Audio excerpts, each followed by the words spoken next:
Estamos de volta, gente, no nosso podcast que a gente está transmitindo aqui do Bioeconomy Amazon Summit, um evento que acontece em Belém e está conectando todo o ecossistema de empreendedorismo da bioeconomia. E a gente vai bater um papo agora com o Guilherme, um dos idealizadores, fundadores, executores do BAS, desse grande evento aqui, que está na sua terceira edição. Esse podcast aqui, nós ainda não temos nome para ele, mas ele é a primeira edição, Guilherme. Você vai nos ajudar a achar um nome. Esperamos aí que em todos os eventos, nos próximos, a gente consiga transmitir. Legal.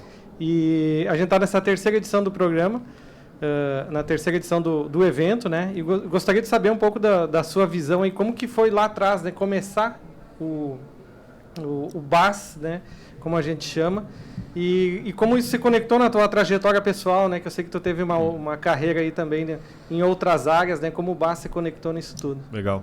Obrigado, Canova. Obrigado pelo convite. Obrigado, Jornal da Amazônia, não só pelo convite, mas pela parceria de 3 anos já, né? Então, acho que Cesupa também, parceiro.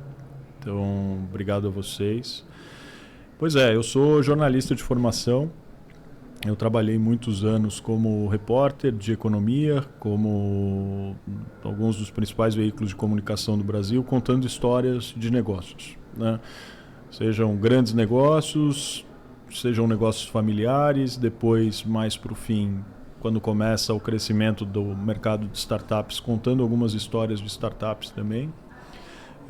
Eu lembro de uma reportagem que eu fiz na época do Easy Taxi.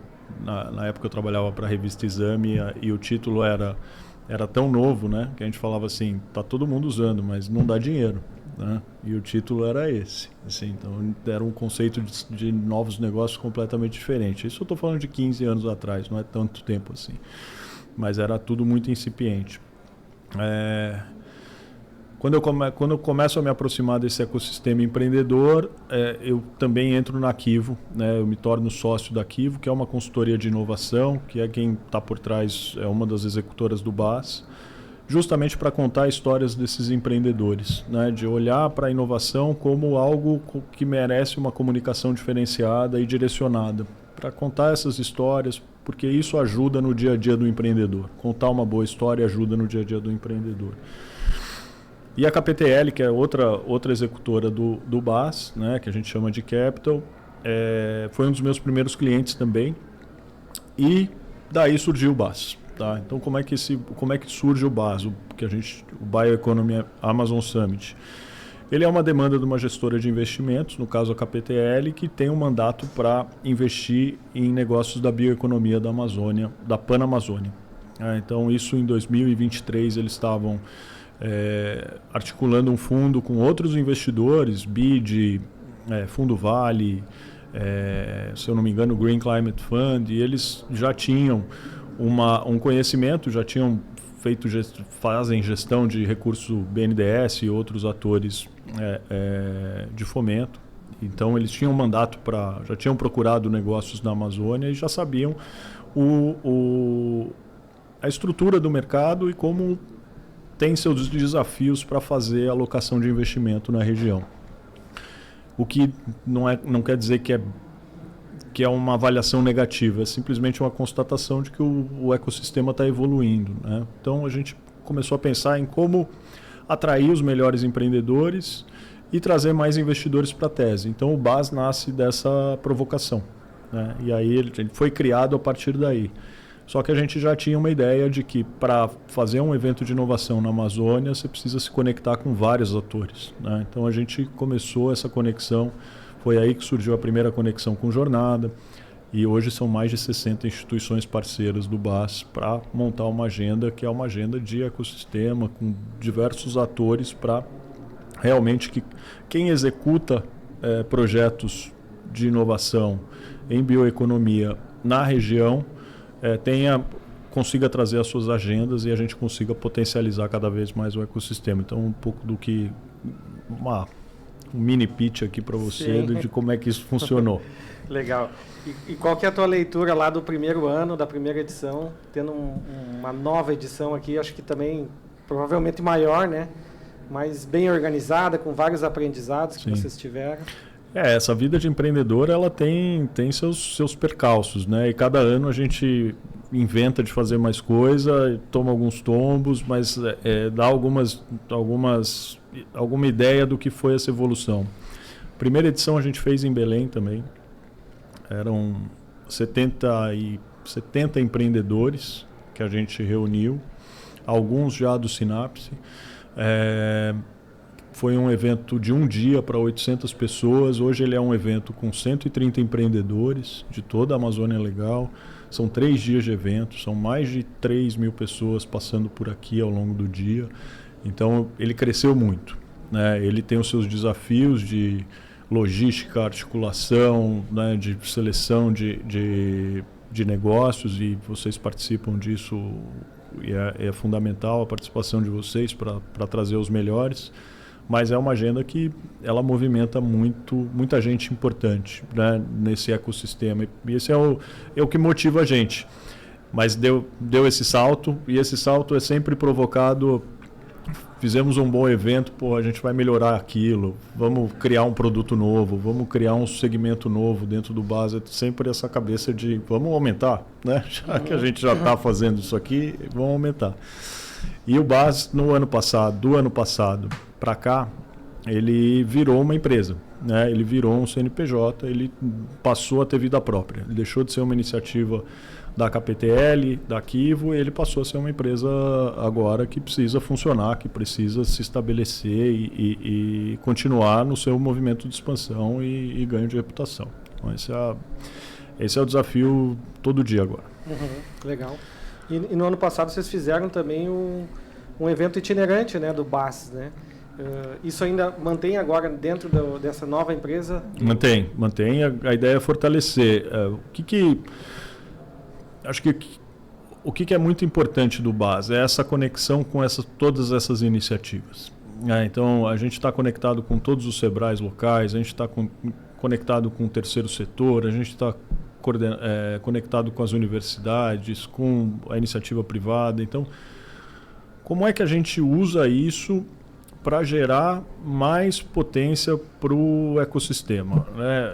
Quando a gente criou o BAS, acho que faltou eu colocar isso, a gente definiu algumas premissas, e a premissa número 0 é: a gente vai valorizar a inovação que tem o DNA da Amazônia, né? Ou seja, a gente não vai trazer um conceito de inovação que seja importado de outro país ou de outra região, né, do Brasil. A gente vai valorizar. Isso não veio de graça. A gente já tinha tido alguns trabalhos aqui no estado do Pará, e a gente já tinha feito esse diagnóstico, que a vocação do território era outra, o tipo de inovação era outro. Não era um parque tecnológico como de outras regiões, como o Porto Digital, como a CAT, por exemplo. Era outra vocação, né? Então isso a gente já tinha feito essa leitura. Então quando a gente vem para estruturar o BAS, a gente falou: tem um tipo de inovação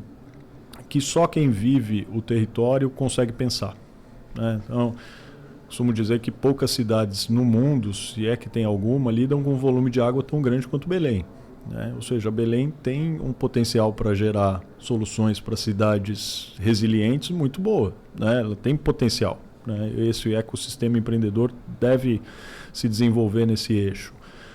Geração de energia para comunidades isoladas. O cara de São Paulo não vai pensar nisso, ele não consegue pensar, porque ele não vive isso, né? Então, como é que a gente valoriza essa inovação, né? Vocês aceleram projetos, tem lá a DCO sustentável, é um dos cases que a gente mais gosta de falar. Porque é isso, pensa numa turbina hidrelétrica de fácil manejo, né? Manuseio, e isso gera energia para comunidades isoladas. Isso é a inovação que vem do desafio, né? Então a gente, na largada, a gente falou: vamos fazer o BAS valorizando essa inovação.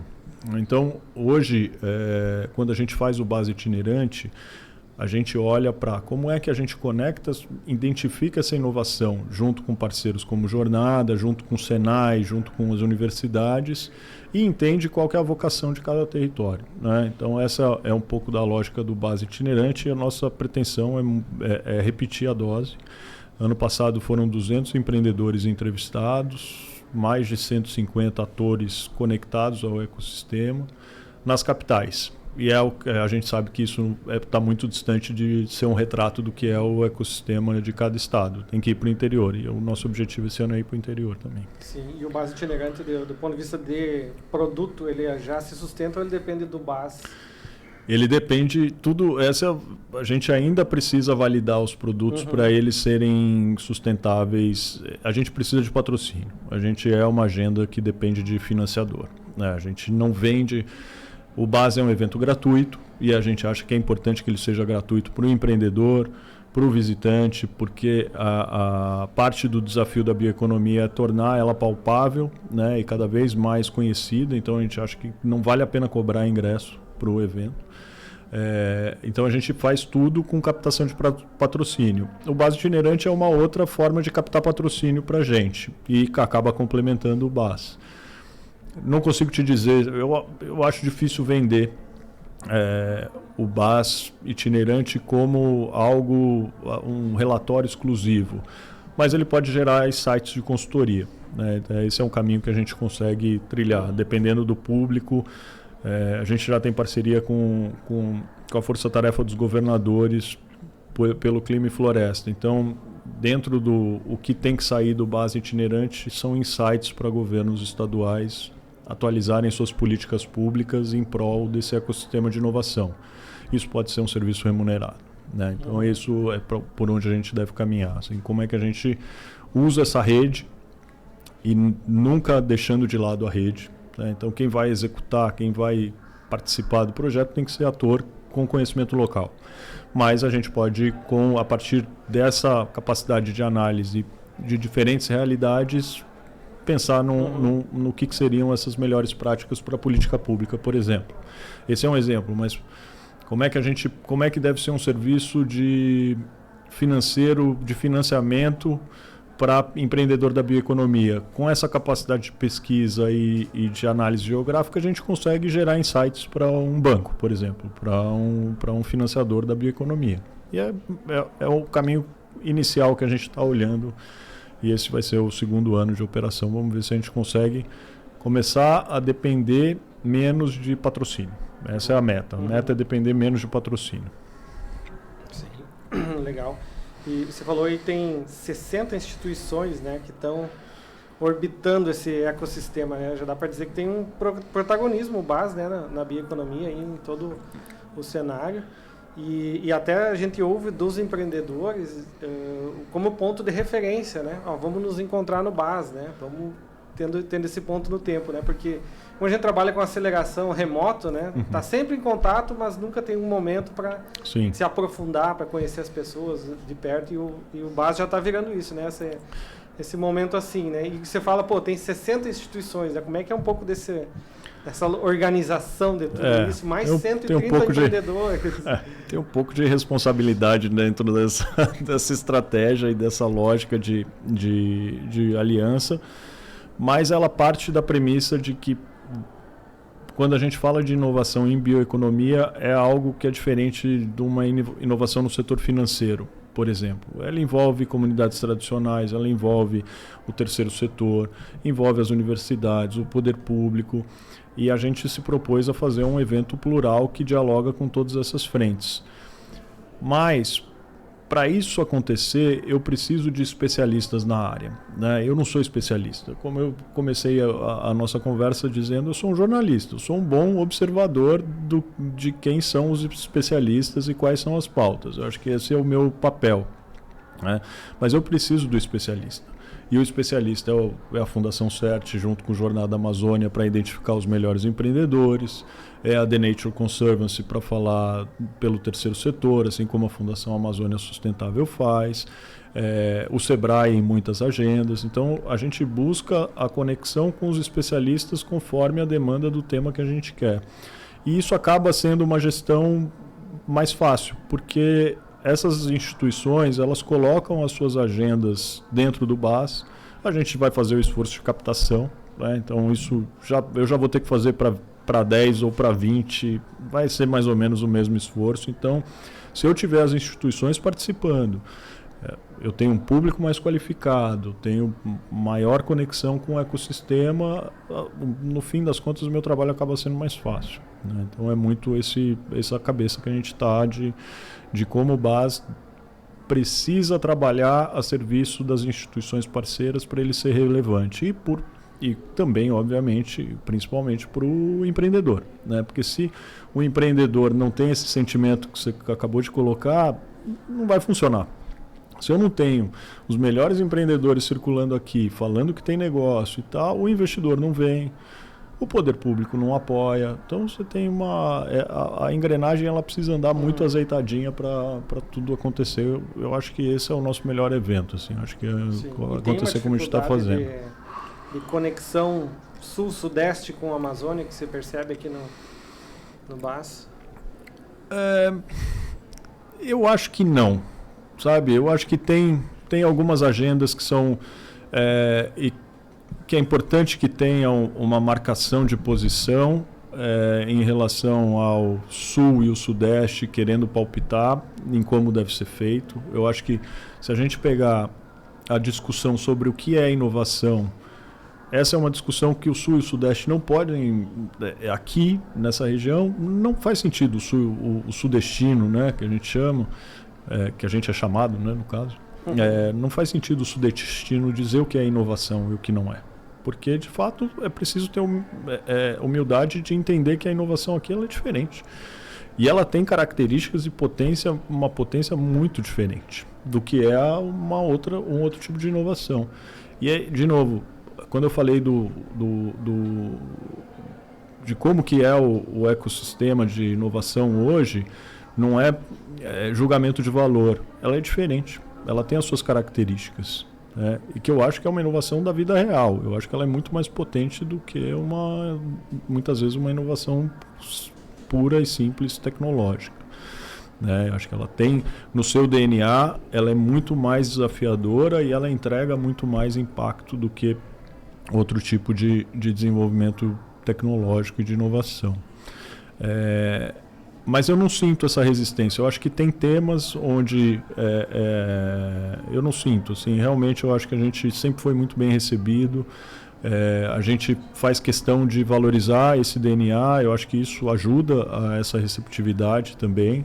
A gente mostra isso na prática. Não é que a gente está fazendo só discurso. Isso está na prática. Então, se eu olhar a programação do BAS, ela é formada, toda a curadoria do evento é por especialistas da região, tem especialistas em investimento e inovação do sul-sudeste, mas o core da curadoria do evento são pessoas daqui, né?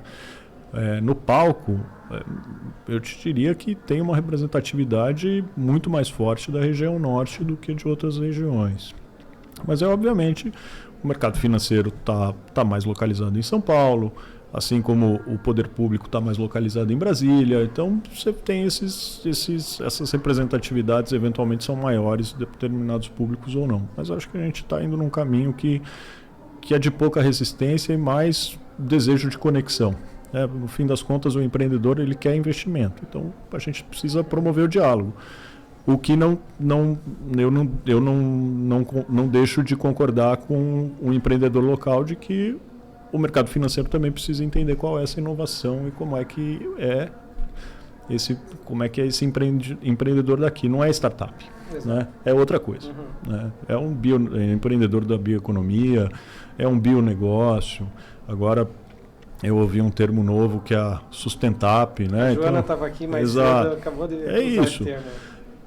Tem que ser trabalhado um conceito novo. Exato, eu concordo 100%. Então o investidor tem que vir para entender o que é. Porque se ele entender o que é, ele começa a pensar e construir a sua tese a partir disso. Sim, perfeito. E a gente até tem o vício, né, de usar startup na Jornada Amazônia, tudo é startup. Mas a maioria não é startup, né? Sim. Com indústria, quando vai ser uma startup? Exato. Nunca, né?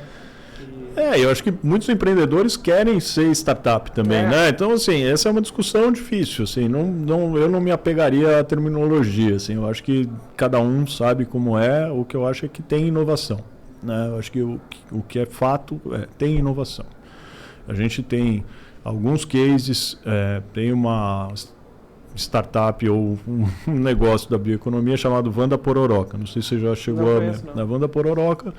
tem uma região com um grau elevado de metais no Amapá, não sei se é no Marajó, e para tratar a água usa muita química, e isso faz com que tenha muita incidência de doença, muita diarreia, casos de câncer, e ela, uma liderança indígena, foi procurar apoio com um professor universitário, e eles desenvolveram uma solução de filtro baseado no caroço do açaí. Isso é inovação, né? Isso é inovação que uma empresa de saneamento pode muito bem usar para comunidades mais menores e mais distantes. Então isso não é tecnológico do ponto de vista tech, mas é uma inovação que resolve o problema da vida real, né? Então o investidor precisa entender esse tipo de coisa. Ele precisa estar aberto e preparado para entender essa sutileza do que é. Sabe? Então acho que esse é um diálogo que precisa acontecer cada vez mais. Dá para perceber claramente, assim, em termos de ecossistema, né, comparando com a região que eu tenho experiência lá, Florianópolis, aqui é muito mais científico, né? Eu não sei se é talvez a densidade, né, muita instituição científica, né, versus a população, mas lá é difícil a gente encontrar um cara que está fazendo um filtro, né, trabalhando com uma nanopartícula, né, com fármaco. Nunca conheci, para te falar a verdade, né?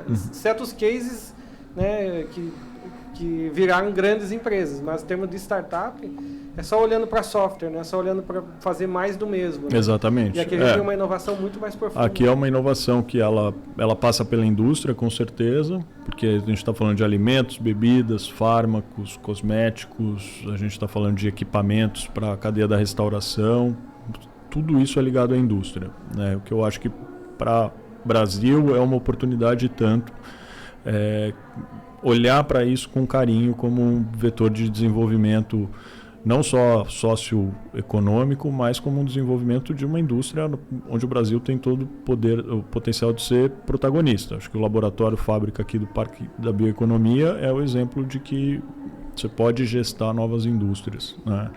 E isso pode ser muito potente no mercado. O ecossistema como um todo, a gente na Arena Empreendedora desse ano são 130 negócios.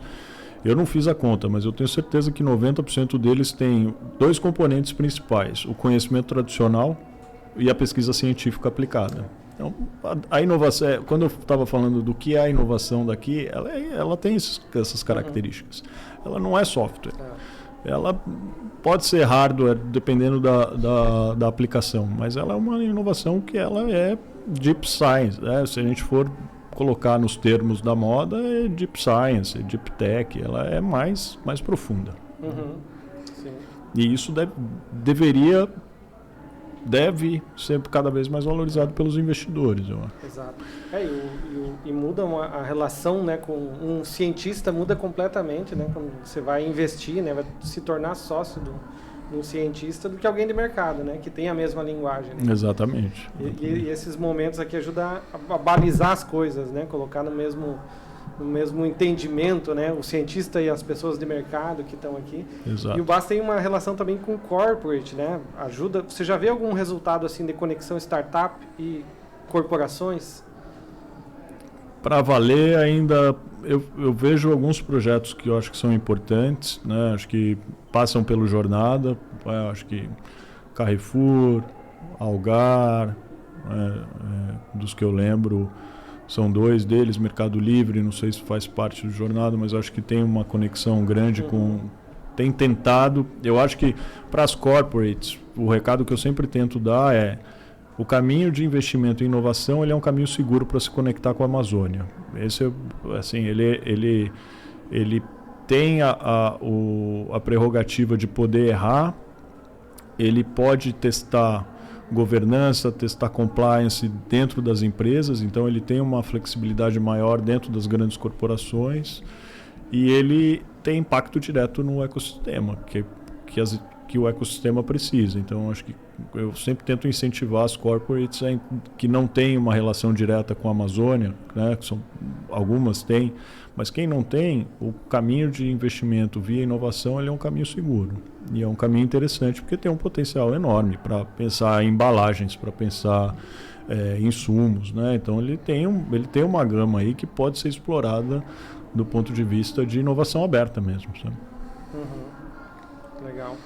E Guilherme, qual que é os erros e acertos aí mais de gestão, né, de coisas que costuma chamar a atenção das pessoas aí? O que já deu errado e em cima da hora a gente resolve, né? Mais de bastidores aí que você consegue compartilhar. A agenda de patrocínio é sempre ingrata. Eu troço assim, que eu tento todo ano ajustar, mas essa é a terceira edição.